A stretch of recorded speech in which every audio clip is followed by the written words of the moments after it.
Hello my dear students, आज मैं आपको पढ़ाने जा रहा हूं स्ट्रक्चर ऑफ एटम का एक बहुत ही जबरदस्त टॉपिक। नाम है हाइजेनबर्ग अनसर्टेनिटी प्रिंसिपल। एक साइंटिस्ट थे जिनका नाम था वर्नर हाइजेनबर्ग। इन्होंने एक बहुत unique theory the, dual nature of matter से रिलेट करके। Basically dual nature of matter का ये उसका कॉन्सिक्वेंसेस है। तो हाइजेनबर्ग क्या कहते हैं, किसी भी माइक्रोस्कोपिक पार्टिकल की स्पेस के अंदर, आप वेलोसिटी और उसकी पोजीशन और उसकी वेलोसिटी की जगह पे आप एक अल्टरनेट ले सकते हैं, मोमेंटम। किसी भी माइक्रोस्कोपिक पार्टिकल की आप पोजीशन और वेलोसिटी या मोमेंटम कभी भी एक साथ फाइंड आउट नहीं कर सकते। यहां माइक्रोस्कोपिक पार्टिकल का मतलब है इलेक्ट्रॉन। क्या? इलेक्ट्रॉन। ये बोला वर्नर हाइजेनबर्ग ने। अब यहां पे अनसर्टेनिटी वर्ड इसीलिए आया क्योंकि आप नहीं निकाल सकते। क्या कर सकते? नहीं निकाल सकते, इसीलिए ये वर्ड आ रहा है। कौन सा? अनसर्टेनिटी। और यही प्रिंसिपल था हाइजेनबर्ग का। किसी भी माइक्रोस्कोपिक पार्टिकल की आप एक साथ पोजीशन और उसकी वेलोसिटी या मोमेंटम एक साथ फाइंड आउट नहीं कर सकते स्पेस के अंदर, मतलब 3 डायमेंशन के अंदर। क्या? 3 डायमेंशन के अंदर। ये माइक्रोस्कोपिक पार्टिकल की बात हुई। लेकिन अगर आप चले किसी भी मैक्रोस्कोपिक पार्टिकल के बारे में, जैसे सपोज मैं अपनी बाइक पे जा रहा हूं, मैं अपनी बाइक पे अपने फोन लेके जा रहा हूं जेब में। अब भाई जेब के अंदर फोन है, नेविगेशन जीपीआरएस होता है, तो जो सैटेलाइट है वो उसको बता देगा कि भाई ये इस पर्टिकुलर इंस्टेंट ऑफ टाइम पे कहां पे था, वो किस वेलोसिटी से चल रहा था, सब कुछ बता देगा। तो ये जो चीज है हाइजेनबर्ग, ये मैक्रोस्कोपिक पार्टिकल्स के लिए वैलिड नहीं है, माइक्रो के लिए ही वैलिड है। लेकिन अगर न्यूमेरिकल अगर आपका आ गया किसी मैक्रोस्कोपिक पार्टिकल पे, जैसे बॉल, बैट, ईटीसी, तो आपको न्यूमेरिकल तो सॉल्व करना पड़ेगा। लेकिन आप उसको ध्यान रखिए कि किसी भी मैक्रोस्कोपिक पार्टिकल के लिए हाइजेनबर्ग का प्रिंसिपल वैलिड नहीं होता, इनवैलिड है वो। क्लियर? तो चलिए स्टार्ट करते हैं अपना प्यारा सा लेक्चर, हाइजेनबर्ग अनसर्टेनिटी प्रिंसिपल। देखिए हाइजेनबर्ग क्या कह रहे हैं, हाइजेनबर्ग अनसर्टेनिटी प्रिंसिपल में नाम था इनका वर्नर हाइजेनबर्ग एक जर्मन फिजिसिस्ट थे। 1927 के अंदर इन्होंने ये थ्योरी दी, प्रिंसिपल को दिया। क्या कहा? Stated uncertainty principle is a consequences of dual behavior of matter and radiation। ये बेसिकली रेडिएशन का ड्यूअल नेचर या ड्यूअल बिहेवियर का कॉन्सिक्वेंसेस था। अब ड्यूअल नेचर इससे पहले वाले लेक्चर में मैंने बहुत ब्रीफली पढ़ा दिया है, उसके न्यूमेरिकल भी करा दिए, एनसीईआरटी के मॉडर्न एबीसी के भी न्यूमेरिकल थे उसके अंदर, तो उसको आप इससे पहले वाली वीडियो को देख लीजिएगा। क्लियर? प्लेलिस्ट में डाल दी गई है। क्लियर? ये इसका कॉन्सिक्वेंसेस था कि भाई हाइजेनबर्ग प्रिंसिपल जो था अनसर्टेनिटी का, ये एक कॉन्सिक्वेंसेस है किसका? ड्यूअल नेचर या dual behaviour of matter and radiation. ये बेसिकली कहता क्या है? ये कहता ये है, it states that it is impossible to determine simultaneously मतलब एक साथ, it is impossible to determine simultaneously the exact position वो कहां है, and exact momentum कि वो चीज किस मोमेंटम से चल रही है, उसमें कितना मोमेंटम है, या फिर मोमेंटम को छोड़ के आप वेलोसिटी भी ले सकते हैं ऑफ एन इलेक्ट्रॉन। किसके अंदर? स्पेस के अंदर। It is impossible to determine simultaneously the exact position and exact momentum और velocity of an electron in a space. ये किसने बोला? हाइजेनबर्ग ने। क्या बोला? हाइजेनबर्ग ने। ये स्टेटमेंट थी, प्रिंसिपल था, इसको रट लीजिएगा अच्छे तरीके से, दिमाग में फीड कर लीजिएगा, क्योंकि आगे जब स्टडी करेंगे हायर स्टडी तभी भी ये काम आएगा। क्लियर? उसके बाद इसके सिग्निफिकेंस क्या थे? Significance of uncertainty principle. पहला, हाइजेनबर्ग किसके लिए वैलिड था? माइक्रोस्कोपिक पार्टिकल्स के लिए। It rules out existence of definite path और trajectories of electron and other similar particle. वो किस साइड से मूव कर रहा है, कैसे मूव कर रहा है, ट्रेजेक्टरी क्या है, पाथ क्या, उससे कोई उसका मतलब नहीं है, कोई भी मतलब नहीं है, बस वो मूव करता रहना चाहिए। क्या करना चाहिए? मूव करता रहना चाहिए। तो इसने सारी चीजों को रूल आउट कर दिया, इसकी ट्रेजेक्टरी क्या है, ये क्या है, वो उसको सब कुछ उसने हटा दिया। बेसिकली उसके पाथ और ट्रेजेक्टरी को उसने नेग्लेक्ट कर दिया, हटा दिया। ठीक है, उसके बाद ये थ्योरी को दी गई है। Second, the effect of Heisenberg uncertainty principle is significant only for motion of microscopic object and is negligible for that of macroscopic particle। ठीक है, माइक्रो के लिए ही है ये, मैक्रो के लिए बिल्कुल नहीं है। क्लियर? तो ये आपके सिग्निफिकेंस, कॉन्सिक्वेंसेज और प्रिंसिपल था। बेसिकली प्रिंसिपल ये है, यहां से यहां तक आपको ये लिखना है प्रिंसिपल। क्लियर? लेकिन आपको याद तो सारा ही होना चाहिए, बिल्कुल सारा याद होना चाहिए। तो बढ़ते हैं, अब इसकी जो फॉर्मूला है उसको और थोड़ा ड्राइव करते हैं और अच्छे तरीके से, क्योंकि हम उसको न्यूमेरिकली किस तरीके से यूज करेंगे वो दिखाते हैं। देखिए, equation of Heisenberg uncertainty principle, equation of Heisenberg uncertainty principle, equation of Heisenberg uncertainty principle. ये इक्वेशन दी हाइजेनबर्ग ने, ये इक्वेशन थी। इसके अंदर ये आप दिख रहा है, ये इनइक्वालिटी है, इनइक्वालिटी ही यहां शो कर रहा है क्या? अनसर्टेनिटी का, क्योंकि फिक्स पोजीशन और कि वो कहां पे है, किस वेलोसिटी से चल रहा है तो बता ही नहीं सकते, तो यहां इनइक्वालिटी आती। यहां पे आप देखिए, सपोज मैं कहता हूं कि भाई ये मेरे पास एक स्पेस है, ये एक्स एक्सिस हो गया, ये वाई एक्सिस हो गया, ये जेड एक्सिस हो गया। इलेक्ट्रॉन मेरा इनिशियली यहां था, ये पोजीशन x1, फिर ये चलना स्टार्ट किया, ये आ गया यहां पे, ये हो गया x2, ये पोजीशन हुई डेल्टा x। इसे बोलेंगे अनसर्टेन पोजीशन, कि पहले कहां था अब कहां पे है, उनके बीच की दूरी is delta x, which is uncertain position होगी यहां पे। क्लियर?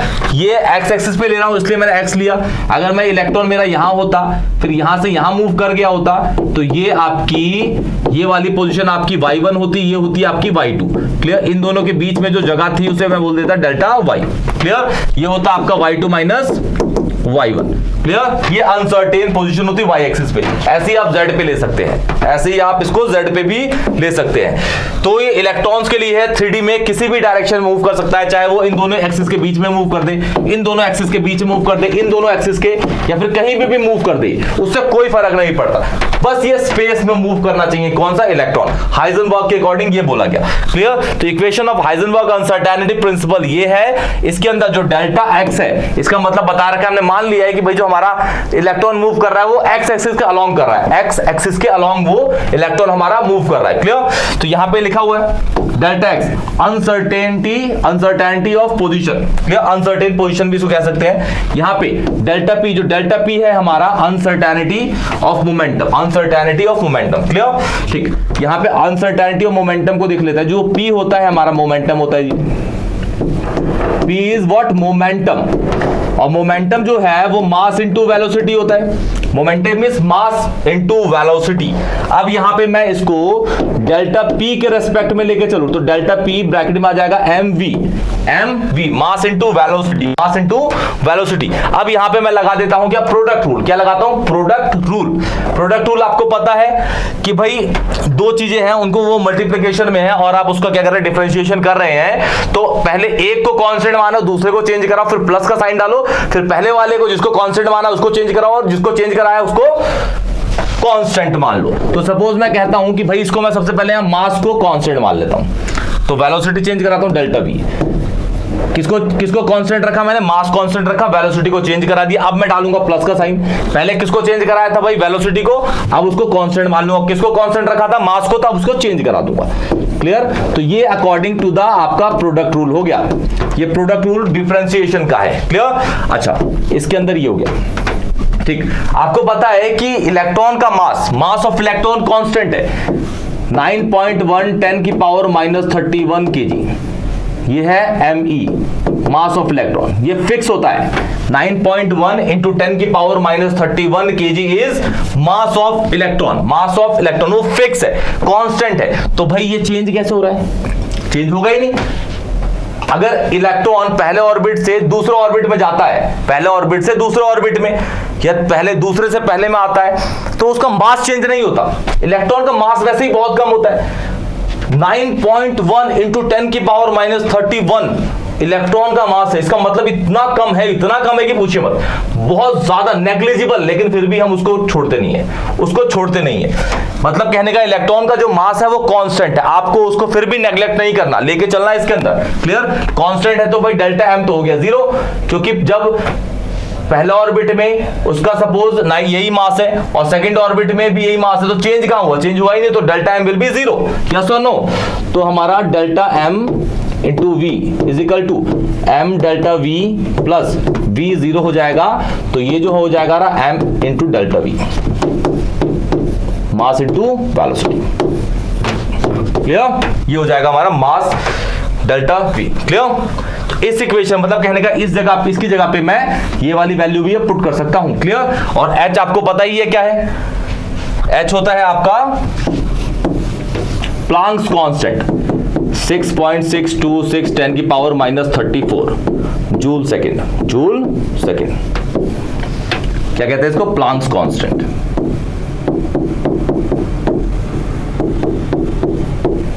क्लियर? और जब आप ये फॉर्मूला तो आपको दिख रहा है, ये फॉर्मूला बिल्कुल सही है, लेकिन जब आप इसको न्यूमेरिकली यूज करेंगे ना, तो ये जो इनइक्वालिटी को हटा के आपको इक्वालिटी डालनी पड़ेगी, तभी इस इक्वेशन को आप सॉल्व कर पाएंगे। क्लियर?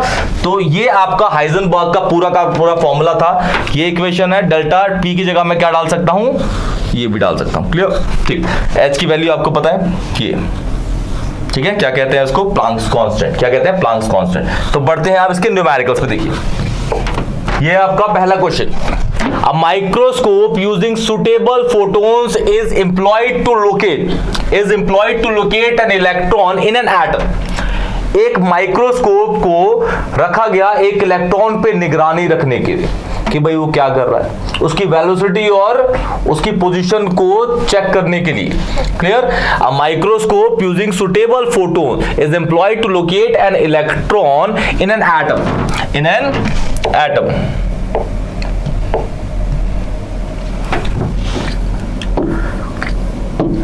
देखिए इलेक्ट्रॉन यू वर्ड यूज हुआ तो मास ऑफ इलेक्ट्रॉन 9.1 10 की पावर -31 kg। क्लियर? ठीक।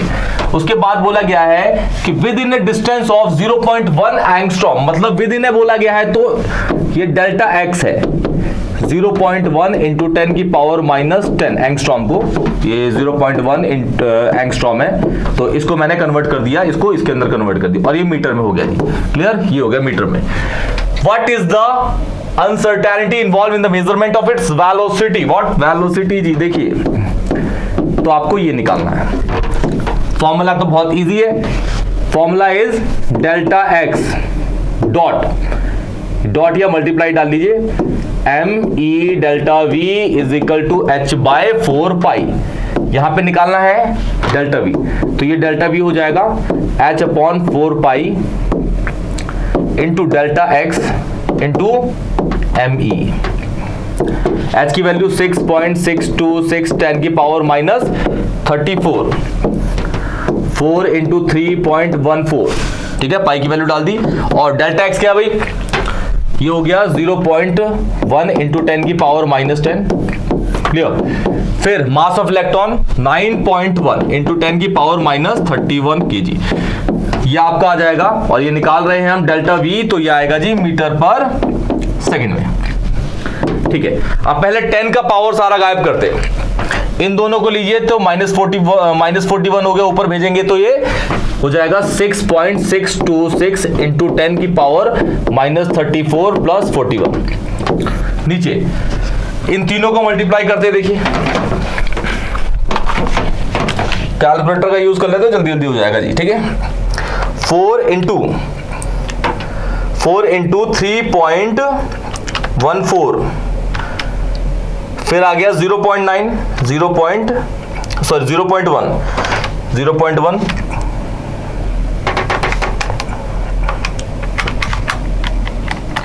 ये गलत हो गया, फिर से कर लेते हैं। 4 इंटू 3.14 मल्टीप्लाई 0.1 मल्टीप्लाई 9.1, ये आ गया आपका 11.43। क्लियर? अच्छा, अब ये तो 10 की पावर ले लिया तो ये 7 आ गया। इन दोनों को डिवाइड कर देता हूं फटाक से। 6.626 डिवाइड बाय 11.43, 0.58, और ये जाएगा मीटर पर सेकेंड में। तो ये है आपका डेल्टा वी की वैल्यू इसके अंदर। क्लियर? इजी है, ज्यादा मुश्किल नहीं है। क्लियर? अ गोल्फ बॉल, जैसे मैंने बोला था कि जो हाइजेनबर्ग प्रिंसिपल है, हाइजेनबर्ग प्रिंसिपल आपका बस माइक्रोस्कोपिक पार्टिकल्स के लिए वैलिड है, लेकिन यहां पे गोल्फ बॉल दे दिया। भाई गोल्फ बॉल थोड़ा ना माइक्रोस्कोपिक पार्टिकल है, वो तो मैक्रो है, ठीक है, लेकिन फिर भी क्वेश्चन दे रखा है तो सॉल्व करें। लेकिन आपको पता होना चाहिए कि गोल्फ बॉल के लिए नहीं निकाल सकते। क्लियर? बढ़ते हैं, देखिए मास किसी का भी हो केजी में लेना है, मास किसी का भी हो केजी में। क्या कह रखा है? A golf ball has a mass 40 gram, तो एम ले लेते हैं, ये 40 ग्राम बोल दिया, केजी में कन्वर्ट कर दीजिए फटाक से। 40 into 10 की पावर -3 केजी। वो 45 की स्पीड से भाग रहा है, मतलब वेलोसिटी इज 45 मीटर पर सेकेंड, और इसकी एक्यूरेसी दे रखी है।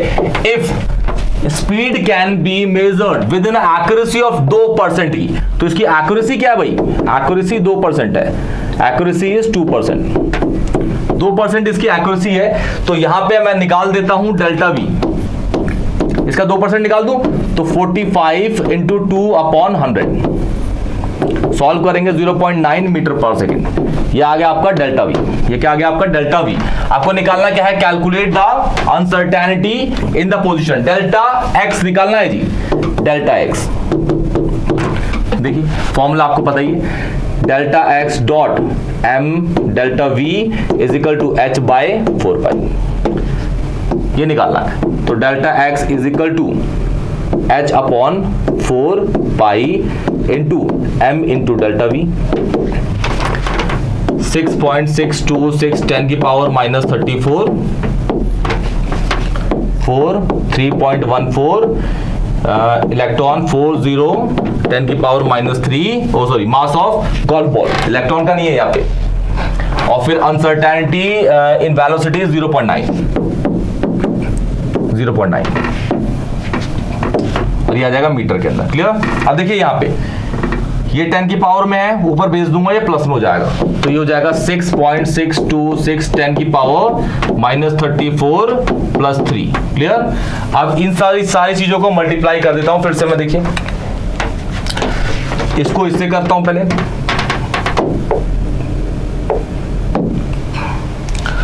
4 into 3.14 मल्टीप्लाई 40 फिर मल्टीप्लाई 0.9,